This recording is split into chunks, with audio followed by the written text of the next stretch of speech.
नमस्कार साथियों। आज हम एसपीडी के करेंट अफेयर जिसमें इसरो का प्रमुख मिशन से संबंधित क्वेश्चन आज हम डिस्कस करने वाले हैं।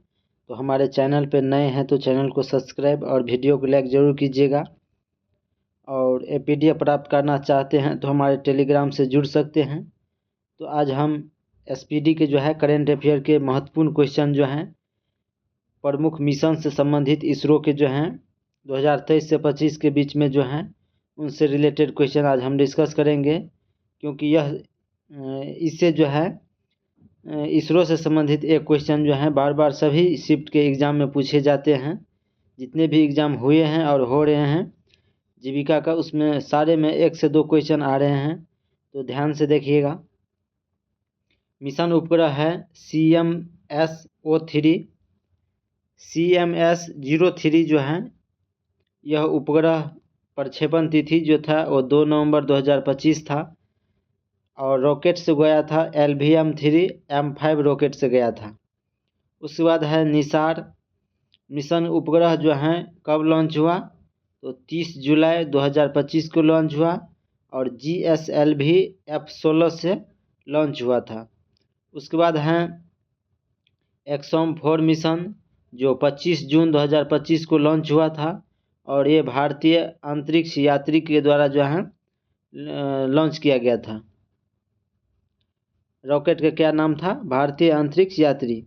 उसके बाद EOS-9 जो असफल हो गया था वह 18 मई 2025 को भेजा गया था। PSLV C-61 से भेजा गया था। किससे भेजा गया था? PSLV C-61 से भेजा गया था। और यह क्वेश्चन 6 तारीख के सेकेंड शिफ्ट में यह क्वेश्चन पूछा गया है, तो ध्यान में रखिएगा।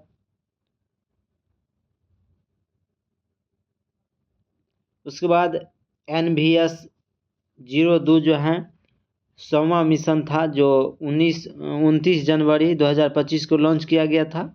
GSLV F-15 के द्वारा लॉन्च किया गया था। उसके बाद है स्पेसडेक्स मिशन जो 30 दिसंबर 2024 को लॉन्च किया गया था। यह PSLV C-60 से लॉन्च किया गया था। उसके बाद है प्रोबा-3 मिशन, यह 5 दिसंबर 2024 को लॉन्च किया गया था। यह PSLV C-59 से लॉन्च किया गया था। उसके बाद है GSAT-20N2 यह 19 नवंबर 2024 को लॉन्च किया गया था। यह SpaceX फाल्कन 9 रॉकेट से लॉन्च किया गया था। उसके बाद है EOS-8 मिशन जो 16 अगस्त 2024 को लॉन्च हुआ था, जो SSLV D3 उपग्रह से लॉन्च हुआ था। उसके बाद है INSAT INSET 3DS जो 17 फरवरी 2024 को लॉन्च हुआ था और यह GSLV F-14 से लॉन्च हुआ था। किस रॉकेट से लॉन्च हुआ था? GSLV F-14 से लॉन्च हुआ था। उसके बाद है एक्सपोर्टसैट मिशन 1 जनवरी 2024 को लॉन्च हुआ था। यह PSLV C-58 से लॉन्च हुआ था। उसके बाद हम कुछ नया ब्रांड एम्बेसडर किसको चुना गया है किस संस्था के द्वारा, तो उसके चर्चा कर लेते हैं। जैसे कि हरियाणा राज्य के महिला आयोग को नियुक्त किया गया है शेफाली वर्मा को, जो महिला क्रिकेटर हैं। उसके बाद प्रायद्वीपीय फॉस्फेट लिमिटेड इसका ब्रांड एम्बेसडर राहुल द्रविड़ को चुना गया है। उसके बाद English Premier League ambassador Bharat के लिए किसे चुना गया है, तो संजू सैमसन को चुना गया है। उसके बाद पहली मानसिक स्वास्थ्य राजदूत स्वास्थ्य मंत्रालय के द्वारा किसे चुना गया है, तो दीपिका पादुकोण को चुना गया है। उसके बाद है विकसित भारत बिल्डथॉन 2025 के ब्रांड एम्बेसडर किसे चुना गया है, तो शुभांशु शुक्ला को चुना गया है।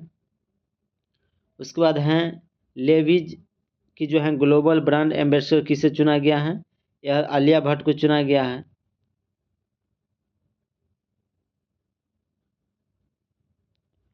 उसके बाद है स्केचर्स के ब्रांड एम्बेसडर किसे नियुक्त किया गया है, ये मोहम्मद सिराज को नियुक्त किया गया है। उसके बाद है नमो युवा रन अभियान के ब्रांड एम्बेसडर किसे नियुक्त किया गया है, तो मिलिंद सोनम को नियुक्त किया गया है। उसके बाद है मानसिक स्वास्थ्य राजदूत जो है अंतर्राष्ट्रीय ओलंपिक समिति के किसे नियुक्त किया गया? अभिनव बिंद्रा को नियुक्त किया गया है। उसके बाद है जोमेटो के ब्रांड एम्बेसडर किसे नियुक्त किया गया है? तो शाहरुख खान को नियुक्त किया गया है। उसके बाद झारखंड राज्य के पर्यटक के जो हैं ब्रांड एम्बेसडर किसे नियुक्त किया गया है?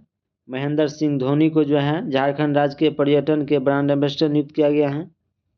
उसके बाद है ऑस्ट्रेलियाई पर्यटन अभियान के ब्रांड एम्बेसडर कौन है? तो सारा तेंदुलकर है। उसके बाद है हथकरघा उद्योग उड़ीसा सरकार जो है ब्रांड एम्बेसडर किसे नियुक्त किया गया है? तो माधुरी दीक्षित को जो है नियुक्त किया गया है। उसके बाद है राष्ट्रमंडल युवा शांति राजदूत किसे नियुक्त किया गया है? तो ये सुकन्या सोनेवाल को नियुक्त किया गया है। तो ये सभी जो थे वो नया जो है ब्रांड एम्बेसडर नियुक्त किए गए हैं, तो ध्यान में रखिएगा। आइए कुछ महत्वपूर्ण जो है वन लाइनर क्वेश्चन हम देखते हैं। तो भारत का पहला सेमीकंडक्टर नवाचार संग्रहालय जो है कहाँ बनाया गया है? ये हैदराबाद में बनाया गया है। उसके बाद है भारत की पहली मानसिक स्वास्थ्य राजदूत किसे नियुक्त किया गया है? तो दीपिका पादुकोण को नियुक्त किया गया है। उसके बाद है वन्य जीव अधिनियम 1972 में संशोधन करने वाला पहला राज्य कौन बन गया है?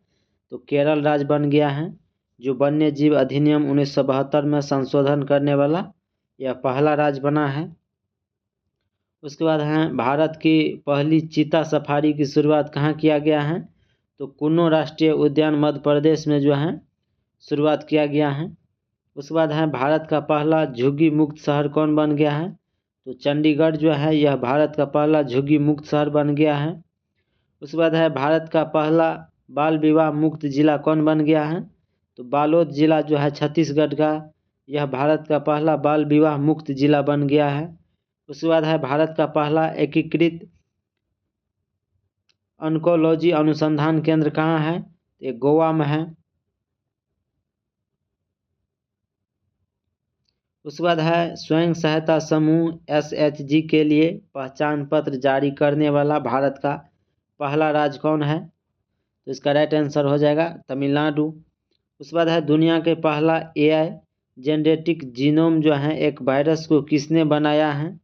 तो स्टैनफोर्ड यूनिवर्सिटी और आर्क इंस्टीट्यूट अमेरिका के द्वारा जो है बनाया गया है।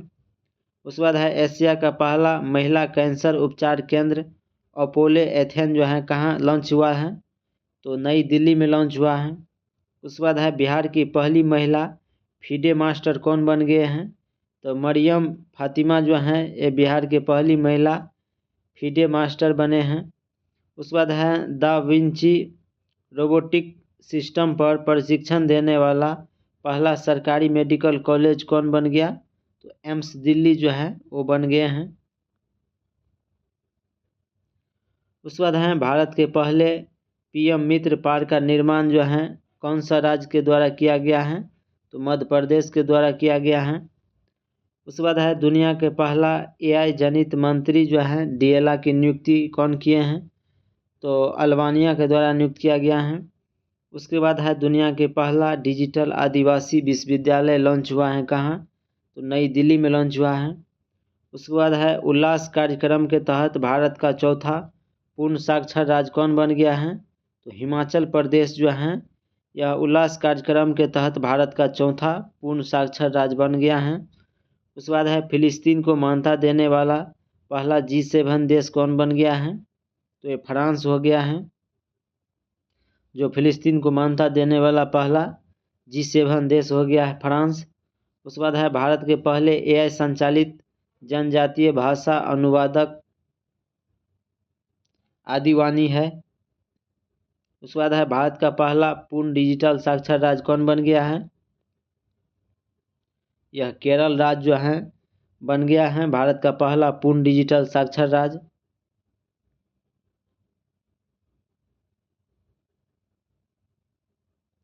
उसके बाद है भारत के पहले AI पावर्ड आंगनबाड़ी की शुरुआत कहाँ किया गया है? तो यह महाराष्ट्र में किया गया है। उसके बाद है भारत की पहली चारागाह पक्षी जनगणना हुआ है कहाँ? तो काजीरंगा राष्ट्रीय उद्यान असम में जो है भारत की पहली चारागाह पक्षी जनगणना की शुरुआत किया गया। उसके बाद है पशु और मुर्गी पालन को कृषि के दर्जा देने वाला भारत का पहला राज्य कौन बन गया? यह महाराष्ट्र बन गया, जो पशु और मुर्गी पालन को कृषि का दर्जा जो है देने वाला पहला राज्य बना है। उसके बाद है भारतीय नौसेना की पहली महिला फाइटर पायलट कौन बने हैं? तो आस्था पूर्णिया जो है यह भारतीय नौसेना की पहली महिला फाइटर जो है पायलट बने हैं। उसके बाद है भारत का पहला एक्वा टेक पार्क कहाँ विकसित किया जा रहा है? तो असम में जो है भारत का पहला एक्वा टेक पार्क विकसित किया जा रहा है। उसके बाद है भारत का पहला ट्रांसजेंडर क्लिनिक जो है कहाँ बना है? तो हैदराबाद में बना है। उसके बाद है भारत का पहला तितली अभ्यारण्य, यह केरल में है। उसके बाद है समुद्री क्षेत्र में पहली गैर बैंकिंग वित्तीय कंपनी जो है सागरमाला वित्त निगम के द्वारा जो है विकसित किया जा रहा है।